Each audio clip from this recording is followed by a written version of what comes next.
We're going to wait a couple minutes to see. Yes, we have 26 participants so far. Everybody's coming in. Hello from the East Coast of the US, actually, yes, New York, Virginia. Pierre-Yves, you're in... I'm in Maryland. Maryland. Other so side of the river. Michael yes, is in Virginia. Yes. So let's wait a couple minutes. And Josh, you in New York, right? Yeah. New York. So we've got someone from Chi-Town. Thank you. Hello, Veronica. Good to see you.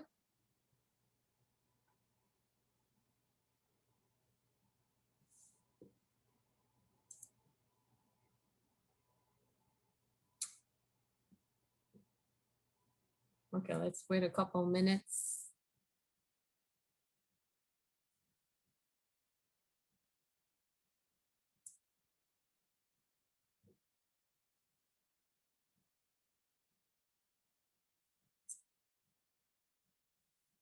It's really interesting to see the, the countdown coming up, everybody getting into the room. I was actually thinking about that this morning. I was like, if we had to do that in person, it would have been really interesting, but I guess that's going to be something we're going to talk about later on, but COVID, it happened that we do more Zoom.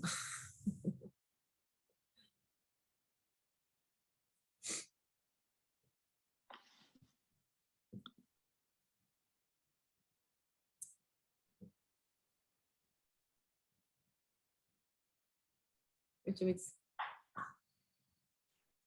yeah, definitely. Virtual meetings help getting a bigger audience. I think also on the US market, it's really, important because it's such a big market that we are now able to really reach everybody from everywhere. So that's great.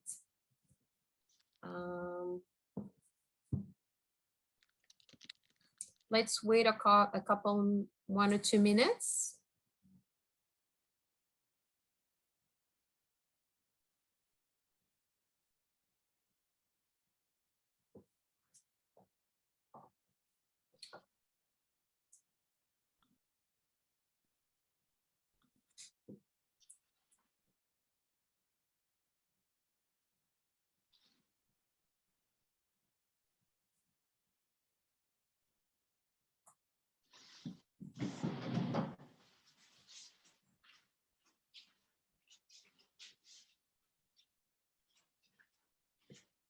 We've got France is actually here. We have Hélène from the Roussillon wine. I think it's the region that has the most sun during the year in France. So Hélène, I hope you're sending us a little bit of sun today. It's pretty like, I mean, I'm turning my head, but actually there's a window behind me. And the weather is not super great in New York City. We're kind of having a overcast, but yeah, Hélène. So Hélène is asking, I can't see, I don't have the micro and the camera, but because of that seminar, we decided to do a webinar mode. So it's not, in order to be able to better manage noise and presentation. So Hélène, it's going to be like this. You're only going to see us.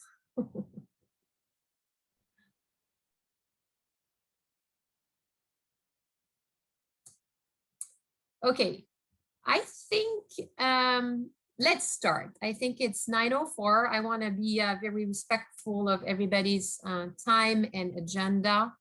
Let me start by presenting myself. I'm Valerie Gerard-Matsuura. I'm the VP of Operation for Sopexa USA.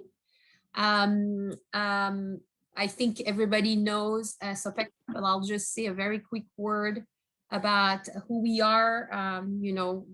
We're a marketing agency specialized in food and wine on the market in the US, but around the world for over 50 years. We're now part of the group Upscotch Group in France. And we work with, many wine console or food organization, but also with a lot of private brands. We basically put together a campaign, a 360 degrees campaign from PR, trade marketing, social media, anything you could think about, promotion part. I've been at Sopexa since 2003, so I'm kind of an old in the team. And I'm super excited to be here today and to be able to chat with, three long partners that we have here at Sopexa USA, and we'll present them in a minute. But before that, I wanted to just give you a little bit of a background. Why did we decided to do this session today? I think we've had before, but much more recently, in 2020, a lot of question about e-commerce. And the idea was like, I was kind of, thinking that I always give the same answer. And I'm thinking that actually could be really interesting to, present this to our clients and our close partners. So, the conversation started very simply with Pierre-Yves, Mike, and Josh. And we plan to do more of meet the expert kind of presentation, on different topics. I think the next one we have in the go is more on food. But the idea is really to bring you a kind of a direct feedback and testimony from the market. But with further ado, I'd love to, present you my panel friends for today. Mike Osborn, founder and executive vice president from wine.com. Pierre-Yves Robin, former fine wine director at Total Wine and More, and who's currently having his own consulting agency. And Josh Cohen, co-founders of Flatiron Wines Spirits. I want to say that you'll have an opportunity to ask questions. We kind of divided the presentation into a different section. So I will start with the presentation of the market, and then we'll have a conversation. And then the last 15 minutes of the panel you'll be able to answer and ask you questions that you can, of course, put into the chat or the Q&A button.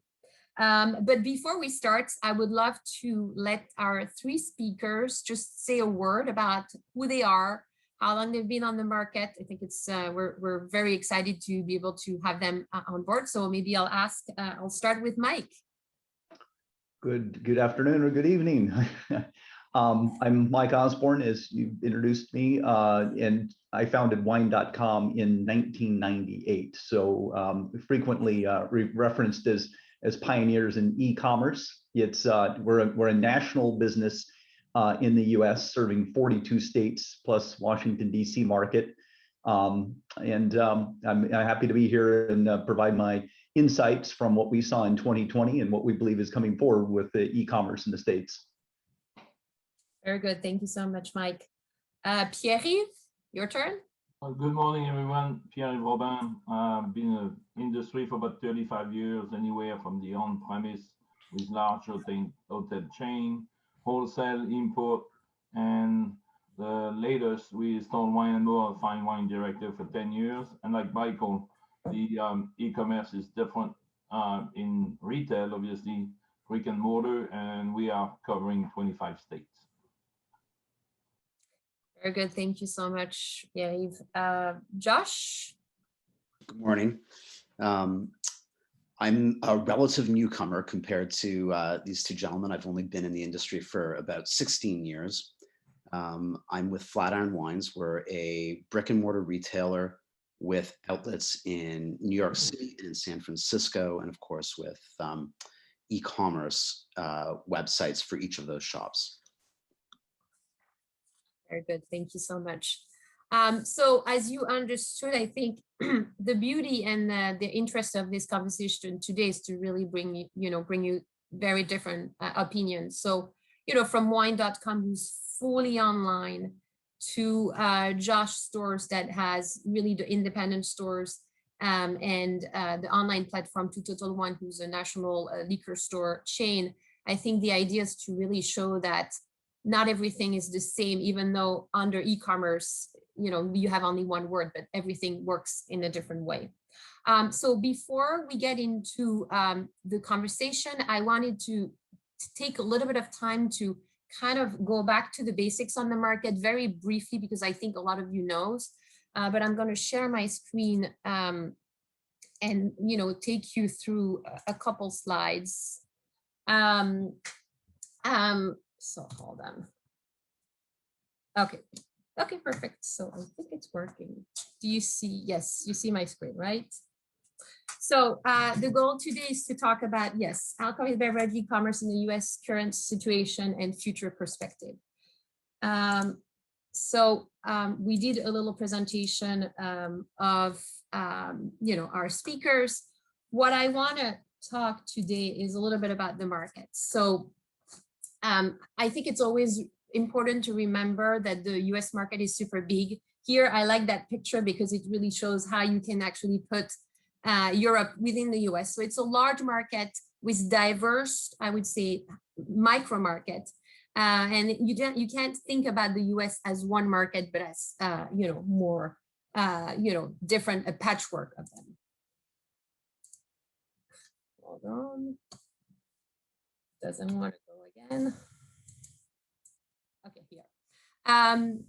The next slide I think was interesting also is to talk about, the fact that the market is, funded with the three-tier system and with, states regulation. So I think you'll hear, and Mike will talk about that at, some points in the foundation of e-commerce, but the three-tier system is really what really drive the market. And we often talk about that. And what does it mean? I mean, it really means that we have, different steps and different people who do different things. And, it has to be like this. And so it definitely impacts the way things works in the US. What I like to also mention is that 70%, almost 70% of the wine consumption in the US is on American wine. And also it's always good to put that into perspective, because when you come on the market, the imported segment is only, 30%. So this, just to put things into perspective. And also the fact that the market is also very consolidated when it comes to distribution. So here is the top 10 distributor in the US. They make approximately 70% of the wine business in the US.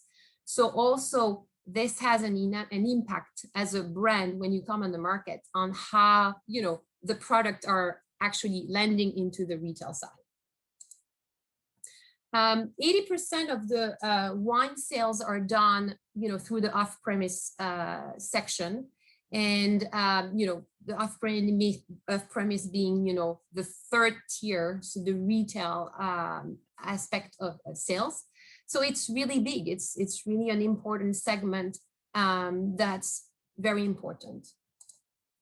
Now the question is, I did a little research. Supermarket, liquor, and wine store are the leading channel, but the big question is, what is the percentage of the alcohol online sales here in the US? I think we have a little poll. So if you want to answer, I give you a minute.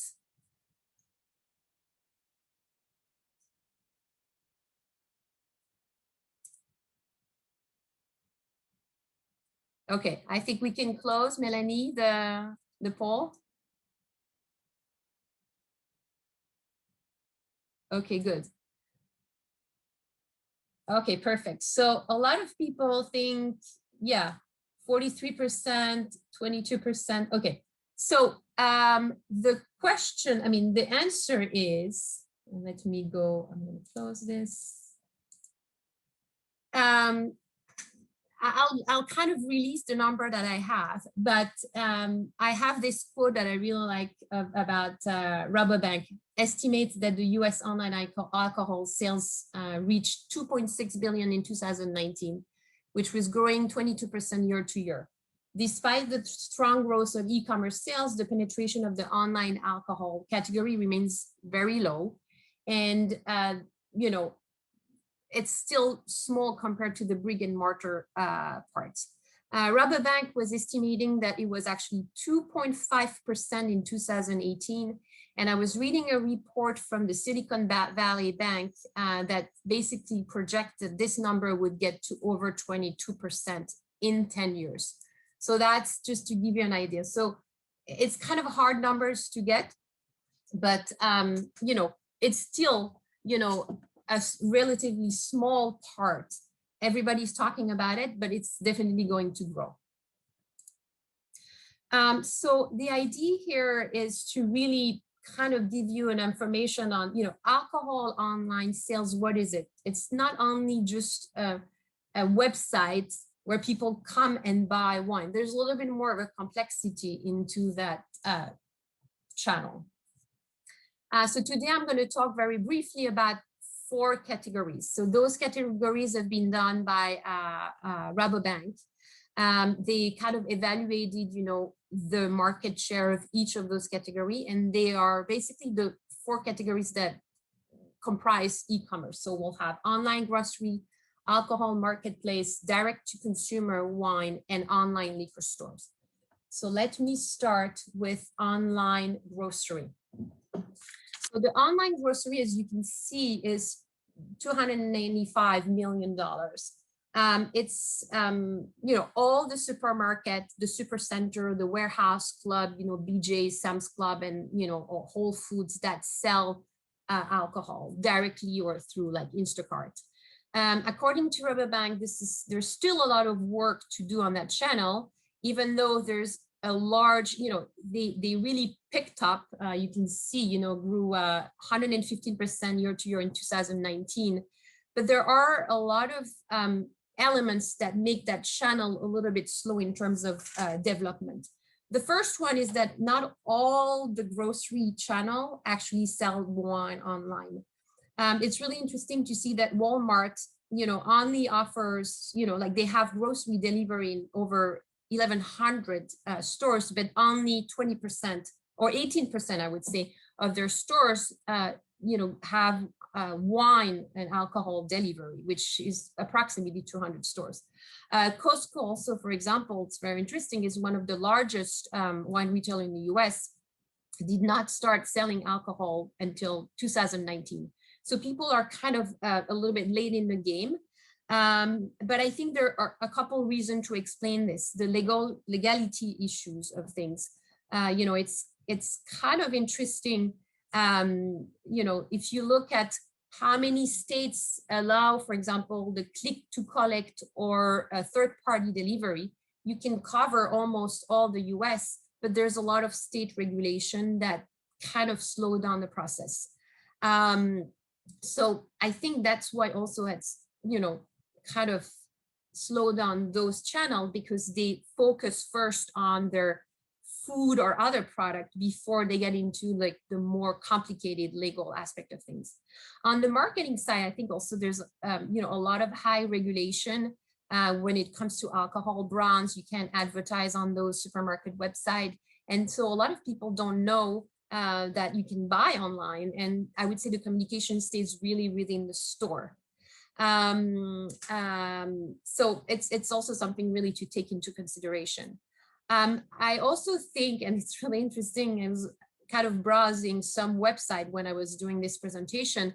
I think the experience that you find for, you know, buying online onto those websites is very minimal. We know that wine is something that you need to be recommended. You need to have information on those websites. It's sold almost like a potato or any other product. And I think the experience is kind of lacking. And I think, you know, when a consumer wants to buy, if it's a wine that he knows, well, yes, okay, I'll put it in my cart and I'll get my case of 12. But it's just a little bit different when it comes to more upscale or premium wine, where you need a little bit more recommendation that you don't get on the online grocery. So I think in general, even if you look at the non-online, the grocery channel is still, you know, small in terms of the wine. I mean, outside maybe of Whole Food or Costco, but like, I think the type of product also you find on those channels is a little bit different and more brand oriented. Let's talk about the alcohol marketplace. I think this is also very interesting, and this really took a new meaning in 2020. So the marketplace provides, platform for liquor retailers to sell online. So it's really a service to support the shipping, the delivery, or, for any retailers. So those platforms, they don't own the product. They don't actually have a liquor license. They're just a service platform that really helps the retailer. You've probably heard about Drizzly, who's the leader on that category, followed by Instacart and Vivino. You've probably heard about Minibar, Reserve, and many other small companies. There's a lot of people on the market. It's interesting to see that, for example, here, Instacart also is much more involved with larger, I would say, liquor store, national liquor store, where Drizzly really serves, independent. I think I was looking at the Drizzly website. I think there's around 4,000 stores that, are listed on the Drizzly platform. This segment is very interesting because it represents $265 million in 2019, and it had a 60% year-to-year progression. I don't have the number for 2020, but this is definitely a channel that has exploded immensely. And in 2019, Rabobank was estimated that this segment could reach up to $1 billion in 2023, and I believe we're really in that kind of path. The consumer on those platforms are really interesting in the sense that they're younger, they're wealthier, more urban, more educated maybe than the general public. But I want to say that this has actually really changed a little bit. I was on the presentation with Drizzly, and they're saying like they actually have more boomers, new consumer people, during the shutdown, people were trying to find ways to get into this, and they were able to attract a lot of new consumer. What's interesting there is because those platforms are not retailers. They're not really tied into, what they call the tied house rules, which is, part of the 3-tier system.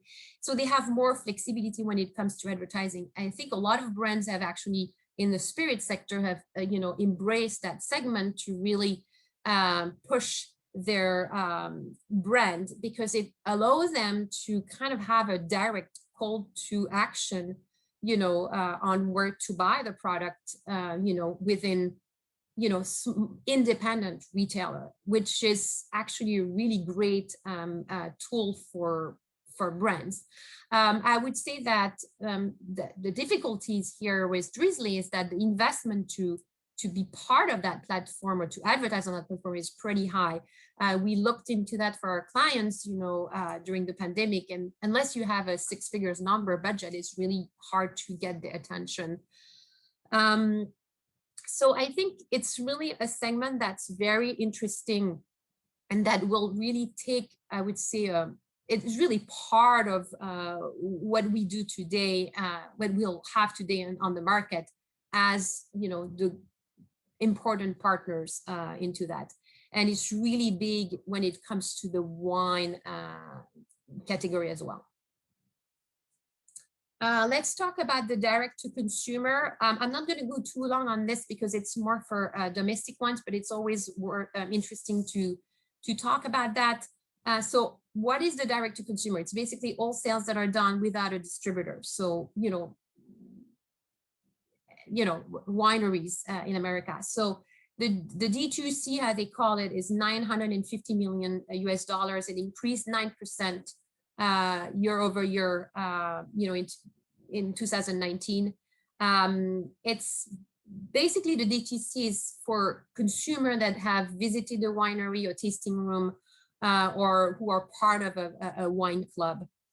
It's interesting to see that the number of wine sales of winery during the pandemic has actually moved to a lot of phone sales or email marketing, because suddenly nobody could visit, Napa, Sonoma. So people, of the wineries, had to kind of go back to some basics for communication. I want to say the e-commerce on that segment, I think, is a little bit delayed. Not everybody has equipped or invested in the e-commerce platform to really push their product. And but if they do, that will be actually a little bit more of a competition for imported wine. There are also a couple companies that are interesting to note in that segment. There are Naked Wine or Wink. They curate, wine offers, onto a more private label format. So they're really bringing kind of innovation because they have all those websites with, capacity to really target consumers through more innovative tools. I don't know if they compete directly with the wineries. They do take a market share. They also have wine that are imported into their portfolio. But I think what they're interesting is they're really looking at consumer that are looking for product that they can't find anywhere else. The D2C, I feel, has evolved a lot.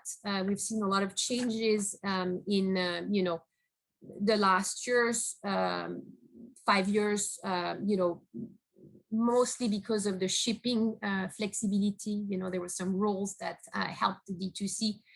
So I think it's an important aspect to know in terms of competition, because with the rise of the local movement and people are looking for, more products to buy from the US, this is really something to look into it. And then the last one, which I think is the one that we will focus the most on, is what I call the old school alcohol e-commerce. So this is all our friends here represented in that segment. It's the most important and the most mature channel for online sales. It's all the pure players that have a retail website and that sell directly from their website. The e-commerce sale through that channel was 1.9 billion USD in 2019. The online liquor store channel is very fragmented because of the restriction that you have on shipping between one state to another, which makes it a little bit difficult to measure the channel. We're talking about like probably over 5,000, online stores. The existence of this segment is really because of the high-end wine consumer, and they are not, satisfied with what they can find, locally. So they use that, and I think the COVID really pushed that even more. So the wine is sold directly from the retail website. The average bottle price on that segment is really higher compared to the other segment. There's also a lot of opportunities, I think, on those segments for spirits. We see that brown spirits is also a sector in a category in those segments that's really, moving, and people are looking for more product on that side. I want to talk very briefly about the role of a wine searcher on that channel. As you can imagine, when you have so many, independent retailers that have their own platform, it's really hard for a consumer to find where the product is. And I think Wine Searcher over the 10 years have really helped and provided a service that helps the consumer figure it out. Okay, I want that wine. Where is it available? Where can I go? And then take directly to the platform of the retailer, and buy the product. So I think it's definitely, a segment that is very big, still a lot of challenge because of the shipping laws, but I think Mike will explain to us a little bit how things works.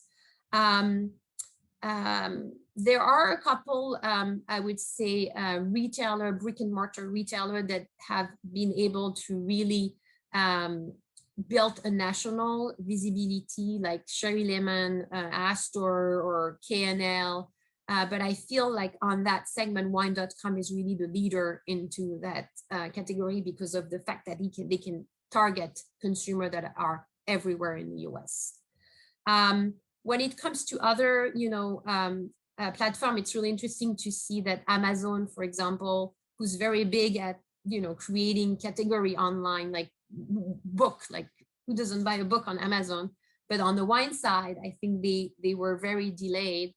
And, it was interesting to also look at what Whole Food being part of Amazon, to see that they actually use Instacart for their delivery service. So there's definitely, things going on that sector. And, it's a big part of wine sold here in the US. So that was a little bit of my presentation here as an introduction, and then we'll get into the conversation. And I'm sorry I went over my time. Mike maybe will talk to us about the basic of e-commerce. I think we wanted him to really explain to us, how does that work? If you have an e-commerce platform with alcohol, how does that work? So Mike, I'll let you maybe lead on that side. Okay, very well. Thank you, Valerie. Well, I think you summarized it well enough with respect to the fact that as a retailer of wine, even though we're e-commerce retailers, we have retail licensed, in our case, warehouses. It won't be confused to any of you as a store. We're required to have 6 warehouses, soon to be 7 in the US, to cover 42 states plus Washington, DC. So the good news is we're not asking you to have distribution in all of the US to cover most of the country, but you have to cover key markets. And maybe if I demonstrate this, just as one slide here. In the trailing 12 months, wine.com has sold more than 50,000 different vintage specific wine SKUs. That's the amount of content also that our team has to keep up on. Content meaning winemaker notes, labels, bottle shots, and reviews from the press. Those wines came from a little more than 8,000 wineries and sourced then from 400 US wholesalers. Many of these wholesalers deliver daily to our warehouses. And there are 6 today. We have a 7th opening in the month of May in the state of Ohio. Because of regulatory reasons, we'll be serving Ohio directly from within their state. Last year, a little more than 700,000 consumers in 2020, that is, purchased from the site. Now, I'm also showing you a map of the US here, playing back to you time in transit. And this is what it looks like from the consumer's point of view. On average, when a customer places an order with us, the shipping time is 1.7 days. That's good for wine. It's obviously good for consumers as well. They're getting their product, more swiftly than if it was traveling, across the country from Napa Valley to, let's say, Valerie's home in New York. So that's the basics. What I just want to restate here, we're oftentimes contacted by wineries outside the country asking how can they sell to us directly, or eliminating the steps of an importer or a wholesaler, and it's simply not possible. And we are legally compliant as a retailer. We don't hold any other permits. We're not able to. So we are going to be your customers once the wine is in the States. I also can't transfer it state to state to state. That is the job of an importer or a wholesaler. Very good. I think, yes, I think that's very important. And I wanted really Mike to talk about that, that, the 3-tier system and the rules doesn't make it the e-commerce easier. You still have to follow all the rules. And I think that's something very important. Josh, you wanted to say something? Sorry, you're muted. No, you're good. So let's go into how the pandemic transformed the online sales for the retailers. So actually, maybe Josh can start. Can you explain maybe, to us, how, you have 2 brick and mortar stores in New York and in San Francisco, and you have an e-platform, e-commerce platform for your product. So you have this hybrid model that you've had for a couple years. Can you describe to us, how this pandemic actually disrupt or change your way of doing business? Sure. Well, at first, in both of those markets, there was a lot of panic buying. People were afraid that liquor stores were going to get shut down. So as we went into the lockdown, there was an enormous amount of foot traffic. That passed, though, fairly quickly, and people started to take the risk of the pandemic more seriously than the risk of running out of alcohol. and they stopped wanting to shop in person, even though we were allowed to stay open. And our employees also didn't want to be exposed to very many people. So we moved to an online and pickup model only. So we were doing delivery and curbside pickup. The broader effect over the next few months, the effects were very, very local. So the San Francisco store is in downtown San Francisco, and the physical brick and mortar piece of that is, of course, a very local business. People walk by on their way home or on their way to work. And so that, that business all but disappeared. The internet business, of course, exploded because people still wanted the wines that we had. And so we had to scale up everything on the logistics side in a matter of weeks or months, what I think we had anticipated doing over, months to years.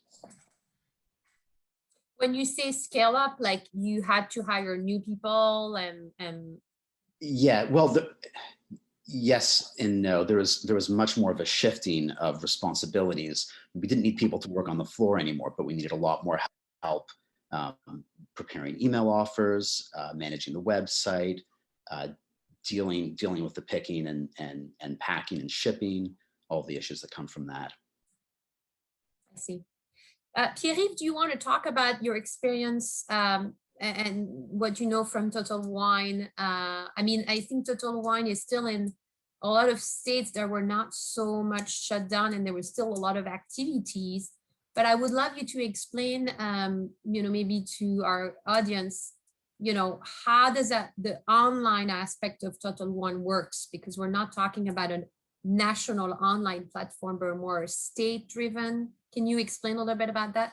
Yeah, so, a little bit different than Mike and Josh, but altogether, everything had to ship. So at the corporate office, we switched basically within months, 30 people to go to a digital e-commerce. We are in 25 states. We have a shipping center in every single state. So we ship intra-state, to Mike's point. It's shorter time if you want to ship. And then definitely we move to between the in-store pickup, which is a big part of the e-commerce for Total Wine, had to be shifted to delivery service through third parties. Then we decided to look at the investment to delivery within the big cities. And to your point, some states, Nevada was one of them, New Mexico was part of it, where we had to be shut down for lengths of time. So in those states, to Josh's point, you have to, move people around for shipping.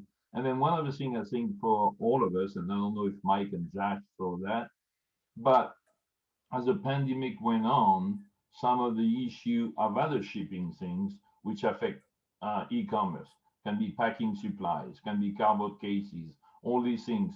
So you really have to adjust to all the elements who could affect your e-commerce business. And curbside pickup became one of the fastest growing segment for Total Wine. And e-commerce when, like you showed in the slide, let's say if it was 3% on an average day, it became 25, 30% with the pandemic. So that shifted drastically. And for Total Wine is having one basically e-commerce per state, because we don't always carry the same wine. To Mike's point, not all the wines can get to the States if you don't have a distributor. So the 3-tier system, everybody has to stick to it. And you have to find ways to get your wine to your market. So it's a little different for Total Wine, but it's 25 basically market that you manage separately. Yeah, and I think that's a really good point. And we often have that question is like, why can't we do like something on the Total Wine website? Well, no, you cannot, because, you can't have this national strategy because, like, to your points, everything is state driven. So it's really hard to have that, idea of, yeah, I can do, and I can, hit 200 stores at the same time. It's not working like this. Mike, do you want to talk about it? Because I think among the, you're the one that really had the highest increase in terms of business. And I remember, I think in the very early age, like March, April of last year. So what does Yeah. it mean for you? Like, what did it mean for you as a company, to go with that transition? Right. Yeah, so, on annual growth, our company has grown for the last 15 years, and between 15 and 20% a year. But with the pandemic that 2020 brought us, that was the year that we grew 120%. So it was an extreme. There were days and weeks here in April. Just go back 1 year ago, we were having sales days that were 3 to 4 times what a normal April day would have been. To prepare for it, I mean, nobody was prepared for a shelter-in-place order, but we at least had 22 years of what I'll call dress rehearsals for increased volume. And that comes from the holiday season. So about the only time a merchant in the US sees any extreme cases of shifting of behavior, and certainly it happens in e-commerce more than it does in brick and mortar, is that Christmas rush. So our teams were always in place. Of course, we had always time to prepare for it. And by October, we generally have 200 to 300 additional employees in our logistics centers to last for seasonal work for 60 to 90 days.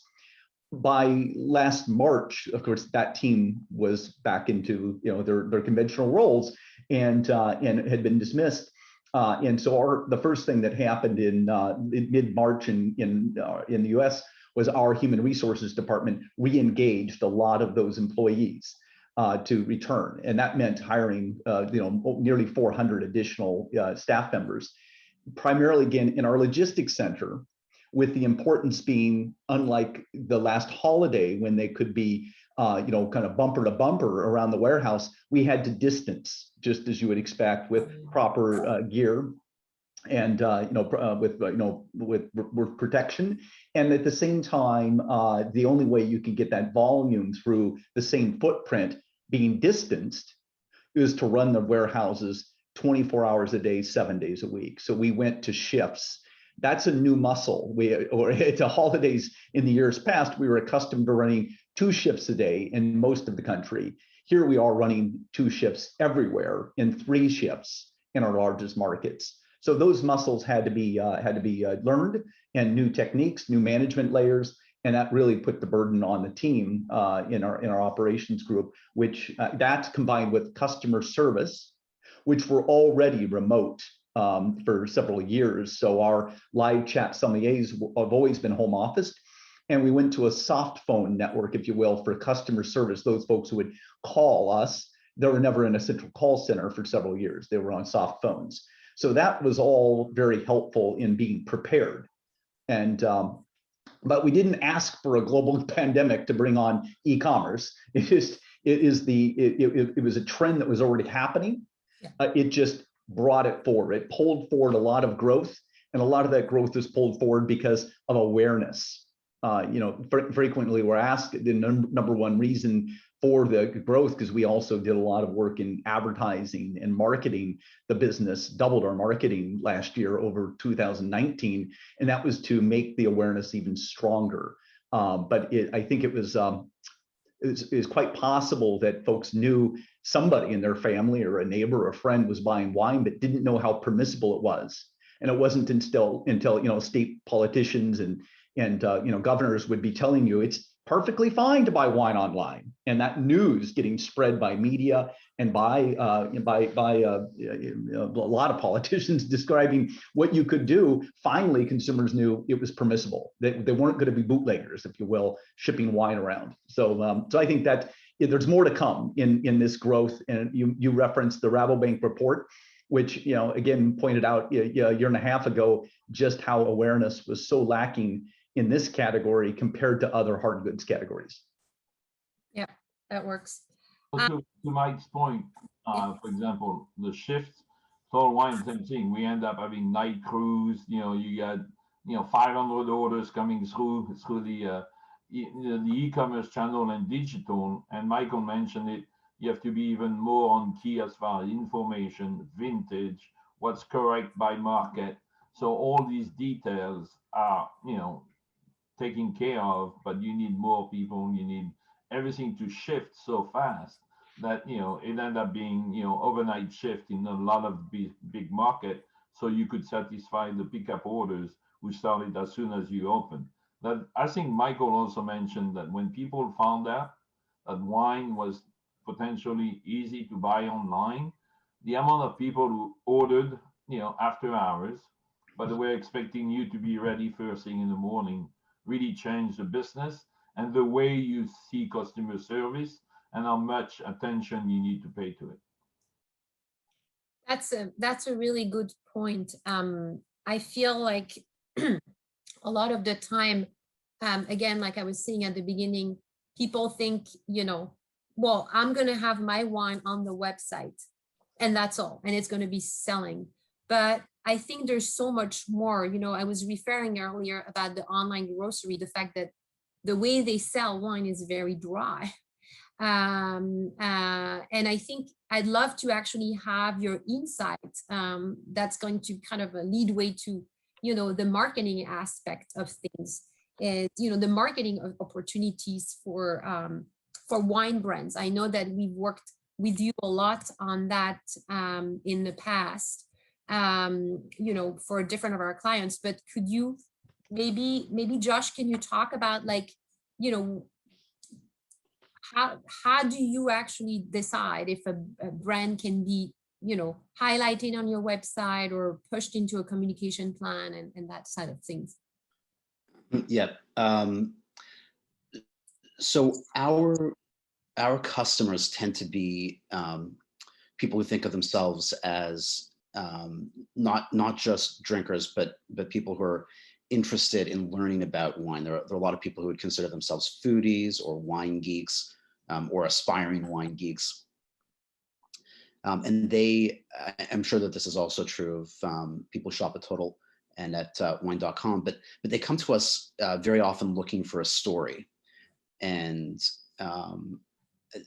so when we think about what we want to present, obviously, straight quality and value have to be there, but that's just to get in the door. The wine also needs to, when we think about wine, the point of it is that it's more than just a beverage. It represents a place and a tradition, and so for us to highlight a wine, it has to do that, and for us to feel really comfortable that it's going to get a lot of traction with our customers, it needs to also have some kind of a story that they're going to be interested in.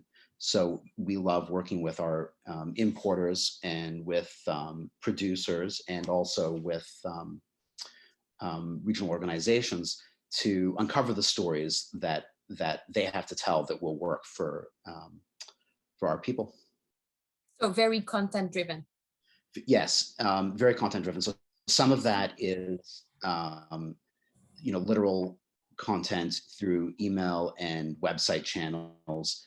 But even pre-pandemic, a huge number of the people who came to the brick and mortar stores were coming there on a what people like to call a journey of discovery. They were coming not just to pick up a bottle, but to learn something about wine, to find something new, to build on their existing knowledge.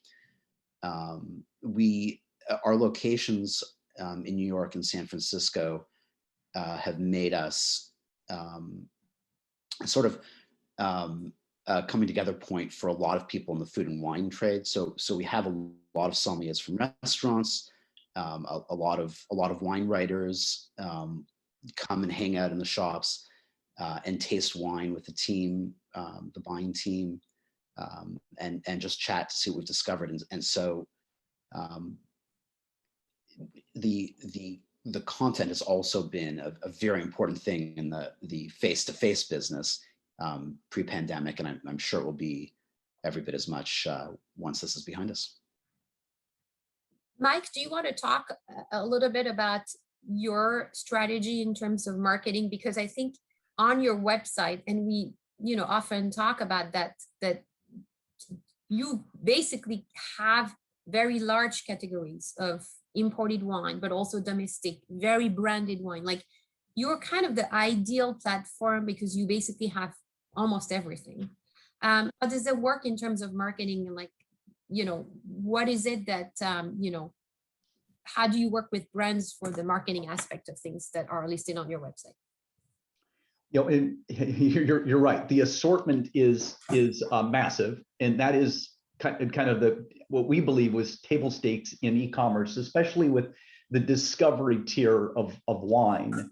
It wasn't enough just to have the most popular selling wine or the grocery store set.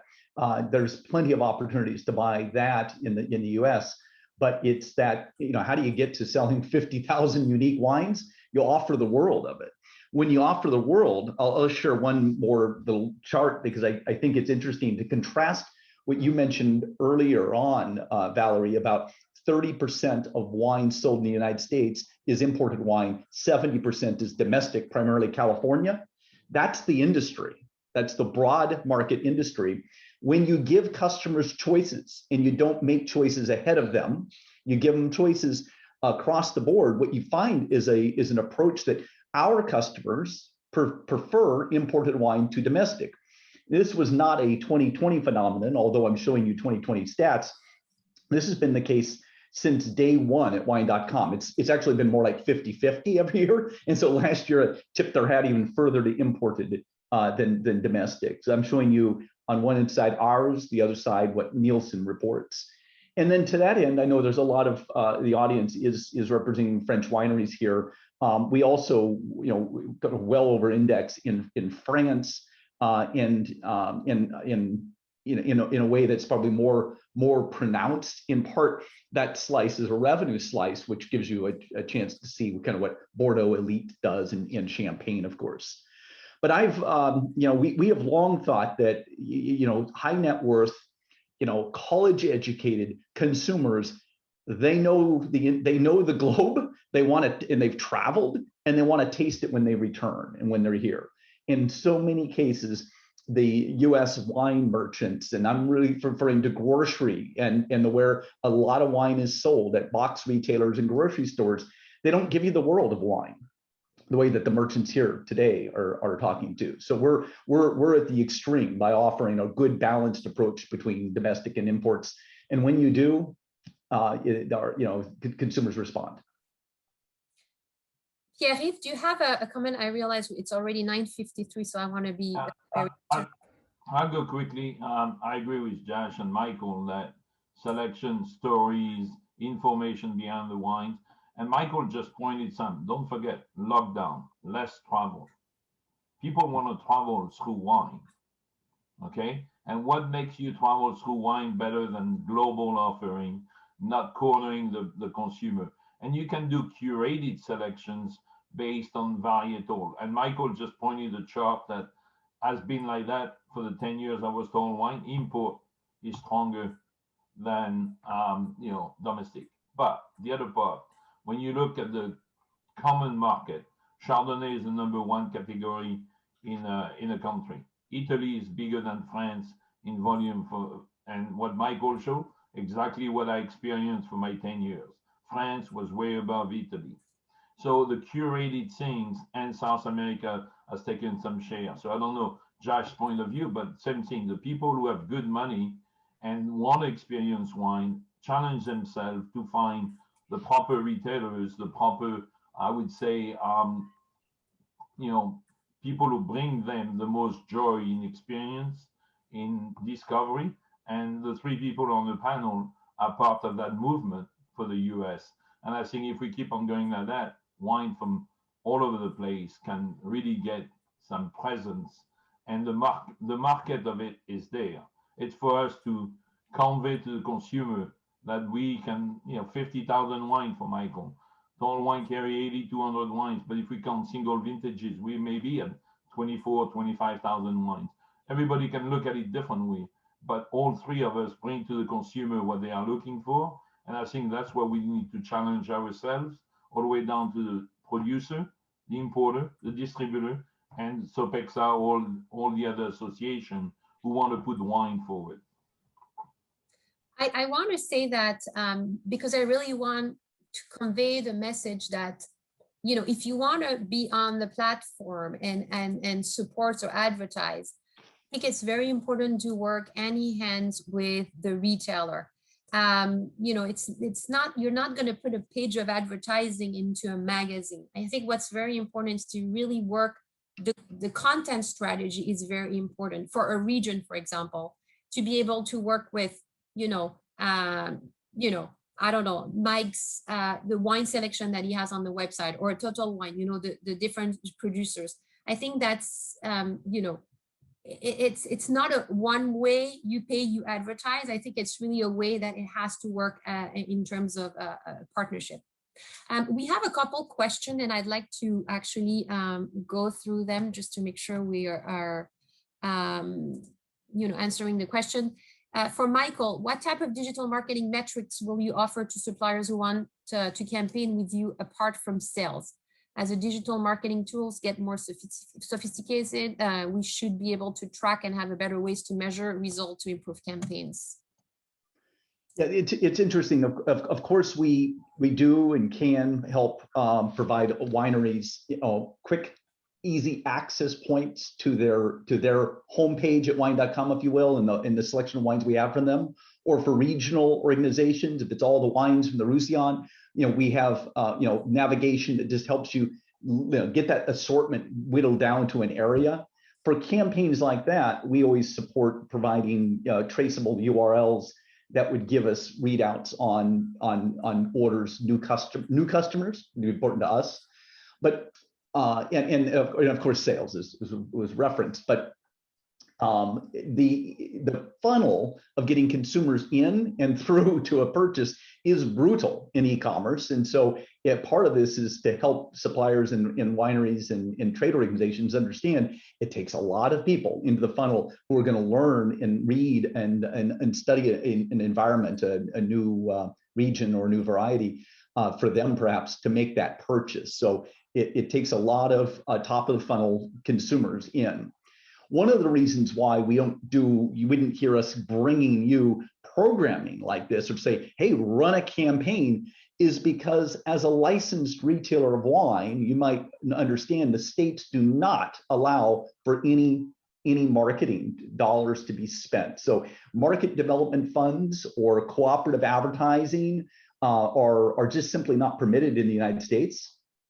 And that's a rough one, because I realize my European counterparts can receive additional funding and support from campaigns that are run by suppliers. That's not allowed for in the States. So I'm not trying to be cagey about, well, we do a lot of things and we are able to make things traceable. The fact is that most of our supply chain can't execute on it if they wanted to. So what we do rely heavy upon is more of the regional trade associations and the work that we've done with Sopexa over the years from a variety of their clients to drive traffic to broader categories, which I actually think is important to telling stories. You know, if you're gonna, you know, talk about, you know, red wines from Germany and as an example, or you know, white wines from Bordeaux, one of your different campaigns, that's a good example of something that consumers wouldn't discover very easily at most merchants. So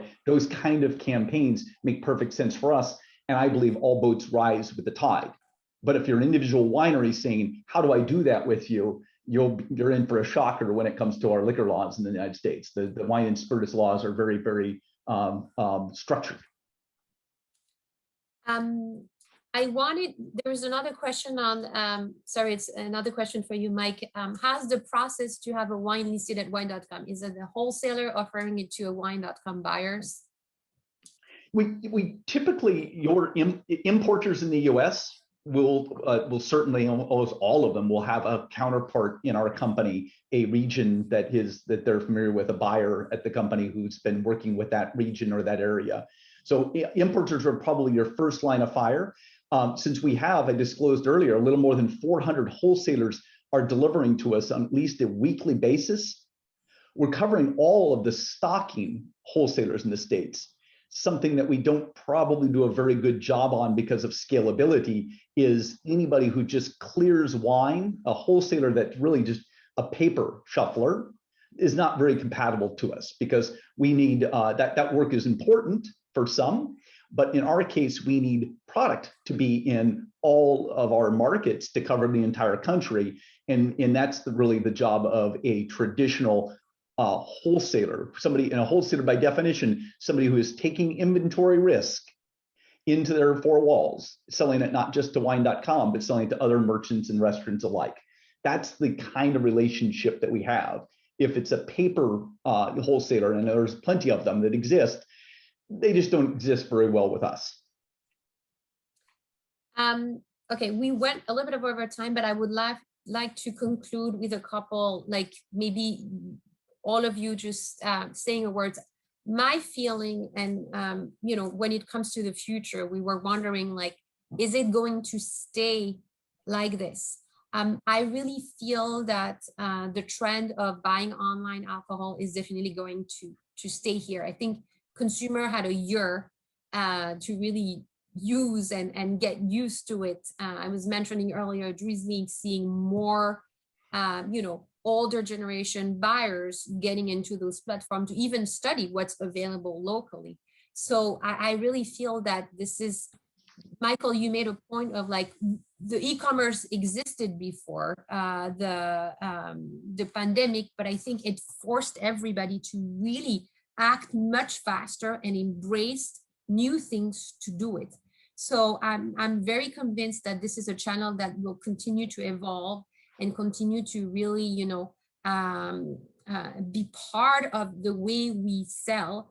We talked about the marketplaces that are those service tools that I think makes a lot of sense, especially on the US market, that really are going to be, you know, necessary and be part of the big picture here. And also, you know, we were kind of joking at the beginning, at the opening of this session about, you know, the digital, the online tasting. You all talk about content. You know, the pandemic allowed us to have those conversations wherever you are in the US and meet the winemaker without having to travel.